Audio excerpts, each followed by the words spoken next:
পুরো মধ্যপ্রাচ্য জুড়ে বাজছে তৃতীয় বিশ্বযুদ্ধের দামামা। আর এরই মধ্যেই আমাদের হাতে এসে পৌঁছেছে গুরুত্বপূর্ণ আন্তর্জাতিক সংবাদ। শুরুতেই শিরোনাম। লেবাননে যুদ্ধবিরতিকে স্বাগত জানালো ইরান, হিজবুল্লাহর প্রতি সমর্থন। এদিকে সশস্ত্র বাহিনীকে রণপ্রস্তুতি ও রণশক্তি বাড়াতে বললেন ইরানের সর্বোচ্চ নেতা। পরেই জানাবো গাজায় যুদ্ধবিরতি প্রতিষ্ঠার জন্য প্রস্তুত তুরস্ক, মন্তব্য এরদোয়ানের। জানিয়ে দেব যুক্তরাষ্ট্রকে কয়েক মিনিটেই ধ্বংসস্তূপে পরিণত করবে রাশিয়ার নতুন ক্ষেপণাস্ত্র। এবং সর্বশেষ জানাবো ইউক্রেন নিয়ে নতুন সিদ্ধান্ত যুক্তরাষ্ট্রের, রাশিয়ার জন্য সুখবর।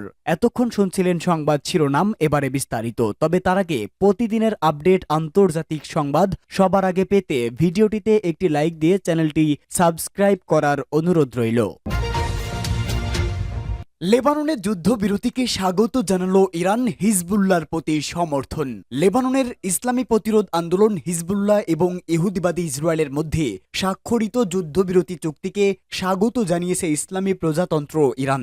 একই সাথে হিজবুল্লাহর প্রতি ইরানের সমর্থনের কথাও জানানো হয়েছে। যুদ্ধবিরতি চুক্তি এরই মধ্যে কার্যকর হয়েছে। ইরানের পররাষ্ট্র মন্ত্রণালয়ের মুখপাত্র ইসমাইল বাকাই তেহরানে অনেক আগে থেকেই ফিলিস্তিনি অবরুদ্ধ গাজা উপত্যকা এবং লেবাননে ইহুদিবাদী ইসরায়েল হামলার অবিলম্বে বন্ধ হওয়ার উপর জোর দিয়ে আসছে। এ ব্যাপারে গত 14 মাস ধরে ইরান ব্যাপকভাবে কূটনৈতিক প্রচেষ্টা চালিয়েছে। ইসমাইল বাকাই আরো বলেন, আমেরিকা ও ইউরোপের কিছু দেশের পূর্ণাঙ্গ সমর্থন দিয়ে ইহুদিবাদী ইসরায়েল যুদ্ধকামী নীতি অনুসরণ করেছে এবং বর্বরতা চালিয়েছে। তার ফল হিসাবে ফিলিস্তিন এবং লেবাননে 60,000 মানুষ শহীদ এবং 1,20,000-এর বেশি মানুষ আহত হয়েছেন। এছাড়া উদাস্ত হয়েছেন 35 লাখ মানুষ। ইসরায়েলি হামলা গাজা ও লেবাননে ধ্বংস হয়েছে গুরুত্বপূর্ণ ও স্পর্শকাতর সব অবকাঠামো। ইরানি মুখপাত্র বলেন, যুদ্ধবিরতির পর এখন দখলদার অপরাধীদের সর্বোচ্চ শাস্তি নিশ্চিত করার দিকে বিশ্ববাসীকে মনোযোগ দিতে হবে। এদিকে যুদ্ধবিরতি চুক্তি কার্যকর হওয়ার পর যুদ্ধে হিজবুল্লাহর দৃঢ়তার ব্যাপক প্রশংসা করেছে আঞ্চলিক প্রতিরোধ সংগঠনগুলো। এ নিয়ে ইরাকের কাতাইভ হিজবুল্লাহ এবং ইয়েমেনের আনসারুল্লাহ আন্দোলন আলাদা বিবৃতি দিয়েছে। কাতাইভ হিজবুল্লাহ জোরালো ভাষায় বলেছে, যুদ্ধবিরতি সিদ্ধান্ত সম্পূর্ণভাবে লেবাননের এবং এই যুদ্ধবিরতির কারণে আঞ্চলিক কোনো সংগঠন দুর্বল হবে না, বরং প্রতিরোধ অক্ষ আল্লাহর শত্রুদের বিরুদ্ধে লড়াইয়ে আরো শক্তিশালী হয়ে উঠবে। এদিকে হুতি আনসারুল্লাহ আন্দোলনের মুখপাত্র আব্দুস সালাম বলেছেন, ইসরায়েল শক্ত প্রতিরোধের মুখে না পড়লে যুদ্ধবিরতি মেনে নিত না। তিনি বলেন, বিশ্বাসঘাতক গুপ্ত হত্যার অপরাধের মুখেও হিজবুল্লাহ ভেঙে পড়েনি।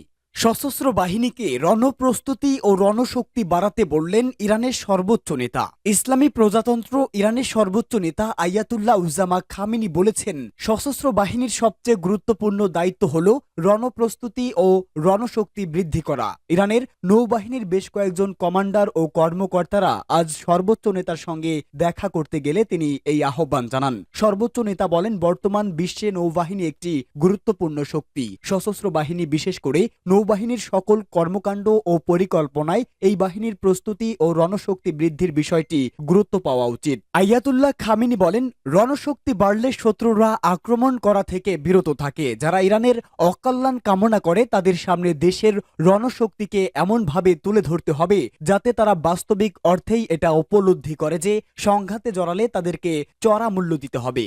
গাজায় যুদ্ধবিরতি প্রতিষ্ঠার জন্য প্রস্তুত তুরস্ক, এরদোয়ানের বার্তা। তুরস্কের প্রেসিডেন্ট রিসেপ তাইপ এরদোয়ান জানিয়েছে, গাজায় একটি স্থায়ী যুদ্ধবিরতি প্রতিষ্ঠার জন্য তুরস্ক যে কোনো ধরনের সহায়তা দিতে প্রস্তুত। তুরস্কের ক্ষমতাসীন একে পার্টির সংসদ সদস্যদের সঙ্গে আলোচনার সময় তিনি একথা বলেন। খবর রয়টার্স। এরদোয়ান তুরস্কের অবস্থান স্পষ্ট করে বলেন, গাজায় চলমান হামলা বন্ধ করতে এবং একটি স্থায়ী শান্তি প্রতিষ্ঠায় তুরস্ক প্রস্তুত রয়েছে। এছাড়া এর পাশাপাশি তিনি লেবাননের কার্যকর হওয়া যুদ্ধবিরতির প্রশংসা করেছেন। একই দিনে মার্কিন প্রেসিডেন্ট জো বাইডেনও গাজায় যুদ্ধবিরতি প্রতিষ্ঠার জন্য তুরস্ক, মিশর, কাতার, ইসরায়েল সহ অন্যান্য দেশগুলোর সঙ্গে যৌথভাবে কাজ করার প্রতিশ্রুতি দিয়েছেন। তিনি বলেন, গাজায় যুদ্ধবিরতি প্রতিষ্ঠা এখন তাদের প্রধান লক্ষ্য এবং এই ব্যাপারে তুরস্ক সহ অন্যান্য দেশের সহযোগিতা প্রয়োজন। এদিকে তুরস্ক গাজা ও লেবাননে ইসরায়েলের সামরিক অভিযানগুলোর তীব্র সমালোচনা করেছেন। দেশটি ইসরায়েলের আক্রমণকে মানবাধিকার লঙ্ঘন ও আন্তর্জাতিক আইন বিরোধী হিসাবে আখ্যায়িত করেছে। এর আগেও তুরস্ক হামাসের সঙ্গে সম্ভাব্য যুদ্ধবিরতি নিয়ে আলোচনা করেছে এবং শান্তি প্রতিষ্ঠার লক্ষ্যে কিছু কার্যকর দিক নির্দেশনা প্রদান করেছে, যার মাধ্যমে গাজা অঞ্চলে দীর্ঘমেয়াদী শান্তি প্রতিষ্ঠার চেষ্টা করা হয়েছে। তুরস্কের এই কূটনৈতিক কর্মকর্তা জানিয়েছে, লেবাননে যুদ্ধবিরতি স্থাপন আঞ্চলিক স্থিতিশীলতার জন্য একটি গুরুত্বপূর্ণ পদক্ষেপ হলেও গাজায় সংঘাতের অবসান না হলে এটি পর্যাপ্ত নয়। তুরস্ক গাজায় একটি স্থায়ী যুদ্ধবিরতি প্রতিষ্ঠার জন্য আবারও সাহায্য করতে প্রস্তুত। তুরস্ক এবং ইসরায়েলের মধ্যে গাজা যুদ্ধ শুরু হওয়ার পর থেকে কূটনৈতিক উত্তেজনা বেড়েছে, তবে আনুষ্ঠানিক সম্পর্ক এখনও ছিন্ন হয়নি। তুরস্ক হামাসকে সন্ত্রাসী সংগঠন হিসেবে বিবেচনা করে না এবং তাদের শীর্ষ নেতাদের নিয়মিত আতিথ্য দেয়। যুক্তরাষ্ট্রকে কয়েক মিনিটেই ধ্বংসস্তূপে পরিণত করবে রাশিয়ার নতুন ক্ষেপণাস্ত্র। রাশিয়াকে নিয়ে চাপ বাড়ছে আমেরিকার, কারণ কিছুদিন আগেই রাশিয়া তাদের ভয়ঙ্কর ক্ষেপণাস্ত্র অর্শনিক দিয়ে ইউক্রেনের দিনিপ্রো শহরে হামলা চালিয়েছিল।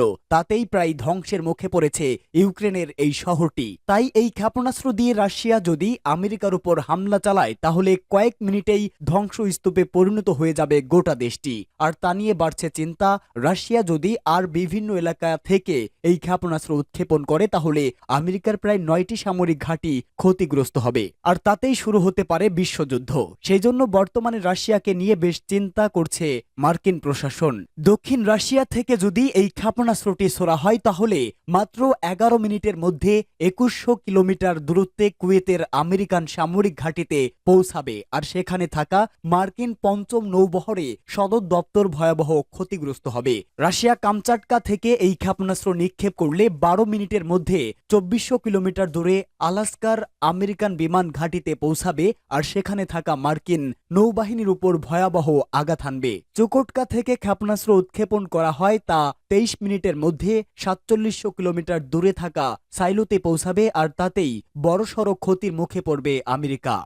উল্লেখ অরেশনিক নামে মিনিটম্যান 3 মিসাইলটি আন্তঃমহাদেশীয় ব্যালিস্টিক ক্ষেপণাস্ত্র হিসাবে কোন দেশের পারমাণবিক ক্ষেত্রে আঘাত হানতে পারবে। এটি সর্বোচ্চ 1100 কিলোমিটার উচ্চতায় পৌঁছাতে পারে। প্রতি ঘন্টায় গতিবেগ থাকে 28,200 কিলোমিটার। একথায় বলা যায় মহাকাশে গিয়েও স্যাটেলাইট ধ্বংস করতে পারে এই মিসাইলটি। ইউক্রেন নিয়ে নতুন সিদ্ধান্তে যুক্তরাষ্ট্র রাশিয়ার জন্য সুখবর। যুক্তরাষ্ট্রের প্রেসিডেন্ট জো বাইডেন সম্প্রতি একটি গুরুত্বপূর্ণ সিদ্ধান্ত নিয়েছে, যা ইউক্রেন যুদ্ধের গতি ও পরিস্থিতিতে বিশাল পরিবর্তন সহায়তা করছে। তিনি ইউক্রেনকে রাশিয়ার ভূখণ্ডে দীর্ঘপাল্লার ক্ষেপণাস্ত্র ব্যবহারের অনুমতি দিয়েছে। যদিও বিশ্লেষকরা মনে করছেন এই সহায়তা আসতে অনেক দেরি হয়েছে এবং এখানকার পরিস্থিতিতে এই ধরনের ক্ষেপণাস্ত্র তেমন কার্যকরী হবে না। তবে নতুন এই সিদ্ধান্তের অন্তর্নিহিত রাজনৈতিক প্রভাব বৈশ্বিক রাজনীতিতে গভীরভাবে প্রতিফলন হবে। প্রথমত, বাইডেন প্রশাসনের এই পদক্ষেপের মূল লক্ষ্য ছিল ইউক্রেনের সামরিক সক্ষমতা বাড়ানো, বিশেষ করে যুদ্ধক্ষেত্রে তাদের শক্তির সংকট মেটানো। ইউক্রেনের কিছু মিত্র, বিশেষ করে ইউরোপীয় দেশগুলো মনে করছেন এটি খুব বেশি দেরিতে এসেছে। ইউক্রেনের সেনারা যুদ্ধের শুরু থেকেই আন্তর্জাতিক সহায়তার উপর নির্ভরশীল ছিল এবং ইতোমধ্যে যুদ্ধক্ষেত্রে অনেক অগ্রগতি হারিয়েছে। এদিকে রুশ বাহিনী ইউক্রেনের কিছু অংশ পুনরুদ্ধার করতে সক্ষম হয়েছে, যার মধ্যে কুরস্ক অঞ্চল অন্যতম।